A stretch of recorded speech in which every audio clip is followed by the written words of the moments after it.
Hello everybody, this is Temporal Enigma, and welcome to Game Chat, the show where we talk about games. So, I'm playing some Call of Duty today, what is considered to be the last good Call of Duty.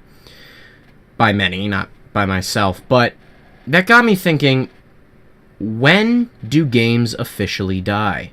We hear every year that this is the end of Call of Duty, this is the end of Halo. Call of Duty's dead, Halo is dead. Whatever they see, when someone doesn't like, they believe the game has died. Now, there are some games that have officially died. Up until recently, Battlefront was dead, until we learned that they were reconstructing a new Battlefront game.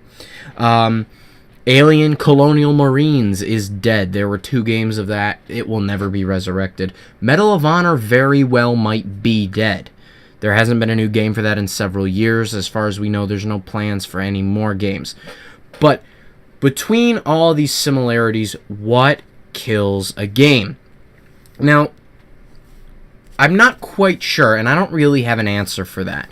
The official death of a game is when a company stops making it. But we're looking for, when does a game die in the eyes of the public?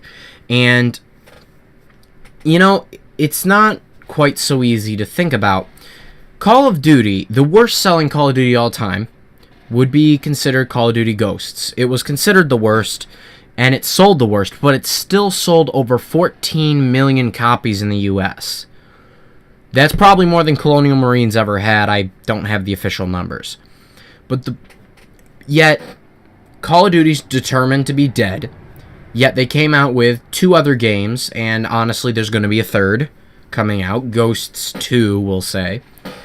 And yet, every year you hear the same thing. Call of Duty is dead.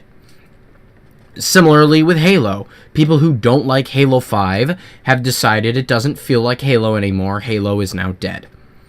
So, what kills a game? And it really is brought down into the factors of who doesn't want to play it anymore, to the point where the company decides it's not profitable to make that game anymore.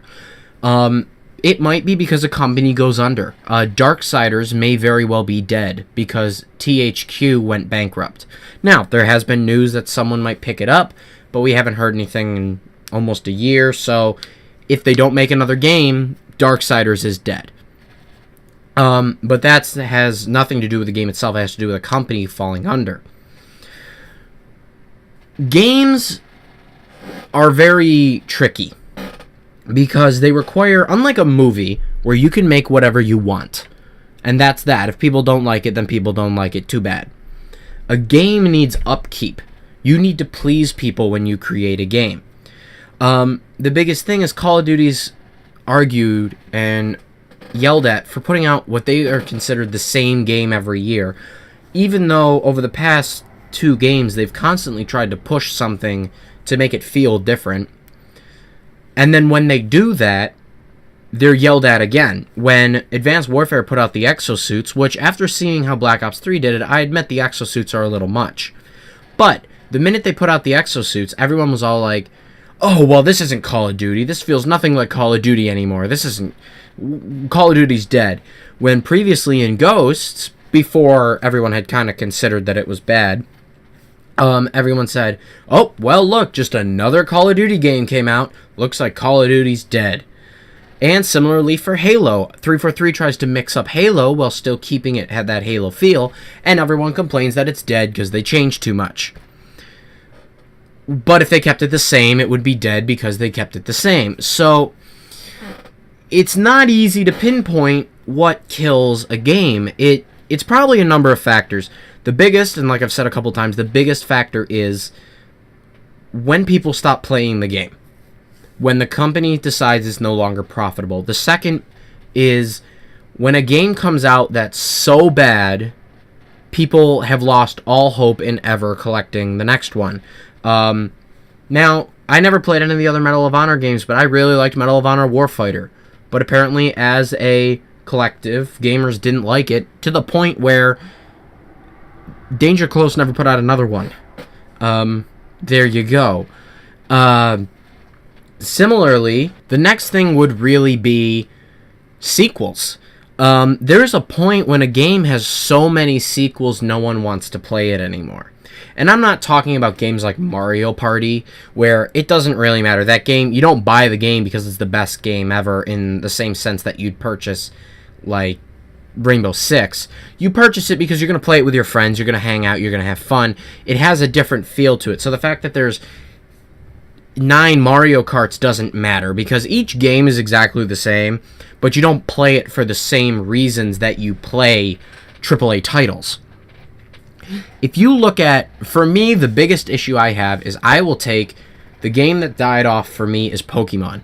I loved the old ones. I loved up till Platinum.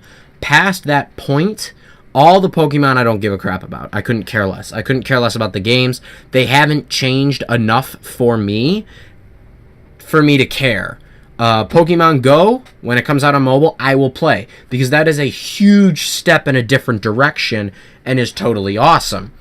But being able to run corners diagonally in Pokemon X and Y and seeing something that resembles a Pokemon battle on screen, more so than before, really doesn't affect it. It's nothing like Battle Arena was, or Battle Coliseum, whatever they called it, for the Wii, when you actually got to see the Pokemon fight each other. It's just the same thing, just with 3D. But, to a point, if there were going to be 10 Halo games, and I mean, to be honest, there's already 7 of them, if there were going to be like 10 or 15 Halo games, people would stop caring.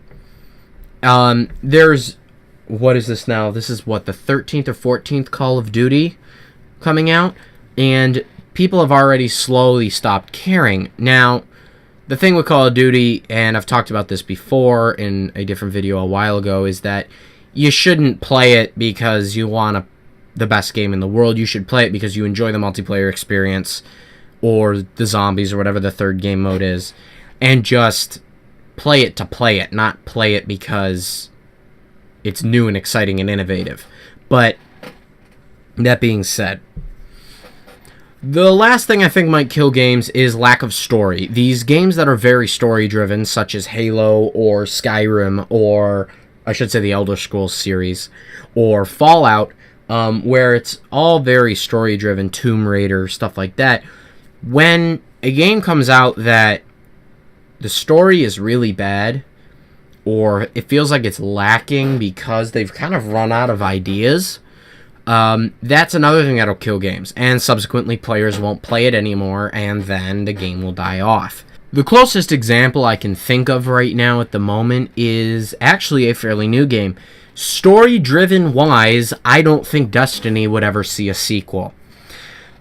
Now, Destiny is a very special case. For some reason, and we've talked about this before, people keep playing Destiny, even though it really shouldn't be played anymore. The same things that people argue about in other games, they like about Destiny, even though it's the exact same element.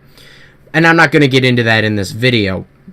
But the big thing is, story-wise, Destiny has no story. I have no idea what's going on in the entire game. The DLCs have somewhat of a story, but I don't know. I see those live-action trailers and go, huh? Like, we're supposed to know what's happening? I don't know anything that's going on. So story-wise, that game should not have a sequel. Now, like I've said, because people play it enough, there's going to be a sequel. And because they keep pumping out DLC that people keep putting their money into. And I'd say the last thing would probably be disappointing sequels. The big thing would be, I'm going to compare this to Borderlands here. If Borderlands 3 wasn't planned, I would say the pre-sequel would have killed Borderlands, the series. Now, this is, again, is a very special case. The pre-sequel wasn't really meant to be a full game. It was like Halo 3 ODST. It was meant to be there, but it was more meant to fill the void between 2 Halo games. In this case, it was meant to fill the void between Borderlands 2 and Borderlands 3. But it wasn't totally marketed that way. It was marketed as a brand new Borderlands game, and to be honest, it felt like a subpar DLC to Borderlands 2. It honestly had the exact same engine, not even updated graphics, and it was talking about all these new features that were really not that great. The new weapons aren't that great. The new low gravity sucks. The Oz kit is terrible, and everything's the same. The jokes are the same. The characters are the same. And sure, it's enjoyable to play, but it's not something that would warrant a sequel. Now, again, that was a special case, so unfortunately I can't think of any real examples, but you understand my point. Were Borderlands 3 not announced, planned, and kind of through reading between the lines you could figure out what the pre-sequel was supposed to be, Borderlands would not exist anymore. That game did not sell very well. It was not very well received by the community. It only had 2 DLC packs versus Borderlands 2, which had like 8. So, you see where I'm going with that. So anyway, that's my thoughts on why games die and how games die. And you know what? Call of Duty isn't going to die. It's not going to die anytime soon. We have 2 more games at least coming out. We know Sledgehammer's going to make another game. I mean, they just got added to the rotation. It's going to exist every single year.